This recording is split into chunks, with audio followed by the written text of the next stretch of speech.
আপনি কখনোই প্রতিটি মানুষের মনের মতো হতে পারবেন না। তো hello everyone, welcome back to my new blog. তো বেরিয়ে পড়লাম, আর দেখুন আমাদের সামনে হচ্ছে পশ্চিমবঙ্গের উন্নয়ন। সেদিনের আকাশটা ভীষণ সুন্দর ছিল, আর আমরা বেরিয়ে পড়লাম ইসলামপুর যাবার জন্য। আমি আর সুরভি যাচ্ছিলাম, মেনলি সুরভিরই দরকার ছিল, ওর ল্যাপটপ নেবার ছিল, আর আমাকে একটা সুন্দর ফুল পেড়ে এনে দিল। আমার ফুল তো ভীষণ প্রিয়। ওর ল্যাপটপটা ঠিক করতে দেওয়া ছিল, তার সাথে ছিল হচ্ছে একটা কিবোর্ড আর স্পিকার ছিল। আর আমরা একটু সেখান থেকে কসমোবাজারে গিয়েছিলাম, তার সামনে কয়েকটা ফ্রেন্ডের সাথে দেখা হয়েছিল।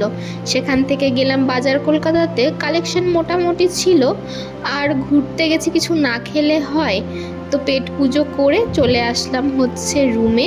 তো ভিডিওটা কেমন লাগলো অবশ্যই জানাবেন। ভালো থাকবেন, সুস্থ থাকবেন, দেখা হচ্ছে পরবর্তী একটা ব্লগে।